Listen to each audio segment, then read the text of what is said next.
Magandang umaga po. Tayo ngayon po yung mag-devotion. Let's pray. Panginoon naming Ama sa langit, tunay Panginoon na napakabait nyo, napakamakapangyarihan nyo. Binigyan nyo po kami ng bagong umaga. Marami pong salamat dito at talagang prinotektahan nyo po kami kahapon. Maraming biyaya hanggang sa aming pagtulog.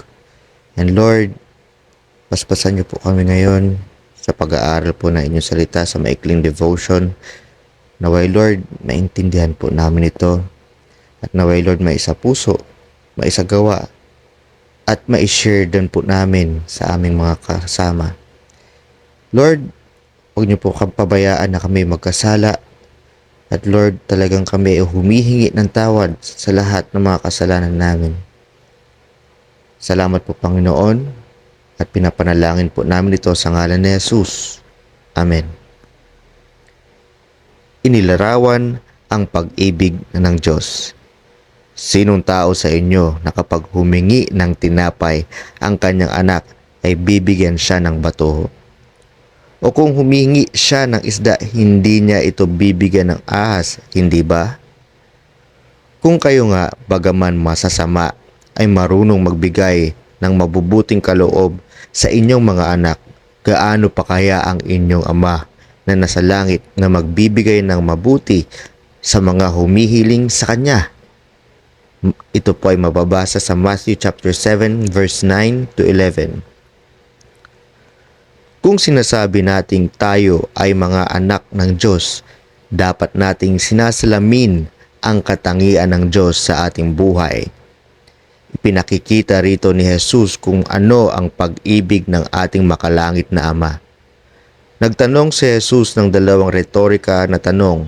Ang una ay nagtanong kung sinong mapagmahal na ama ang magbibigay ng bato sa kanyang anak kung humihingi siya ng isang piraso ng tinapay.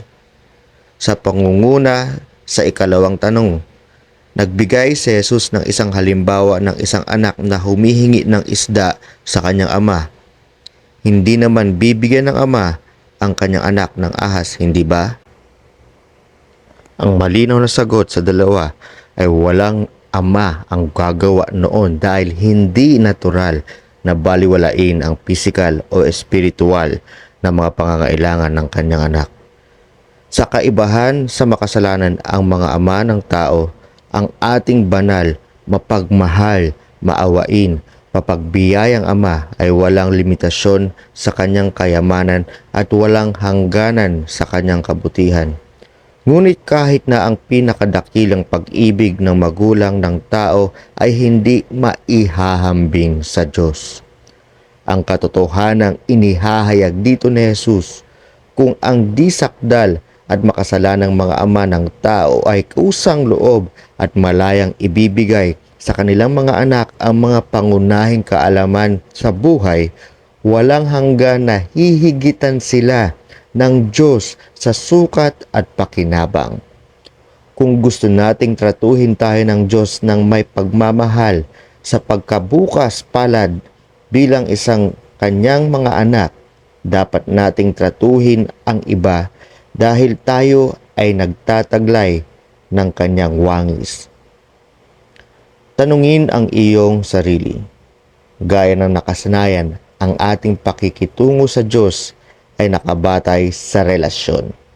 Isang relasyon na buong puso niyang itinatag at patuloy na mananatili. Ano ang nagbabanta sa iyong sariling kakayanan na tingnan siya sa liwanag na ito, sa halip na pangunahing nag-uugnay lamang sa kanya sa mga relihiyosong termino, malayo at hiwalay? Tayo manalangin. O Ama namin sa langit, tunay Panginoon na napakabait mo. Panginoon, naway kami po ay makaintindi na talagang kayo po ay mapagbigay. Binibigay niyo po ang mga kailangan namin at pag kami talaga Panginoon ay humingi sa inyo at ito ay ayon sa iyong kalooban na malalaman namin na ito ay iyong kalooban pag ito ay nasa iyong salita ay talaga ibibigay niyo po sa amin. Naway Lord, kami po ay talagang ipakita namin at igaya namin ang iyong ginagawa sa amin at ipakita namin sa ibang tao ito. Marami pong salamat, Panginoon, at pinapanalangin po namin ito sa ngalan ni Jesus. Amen.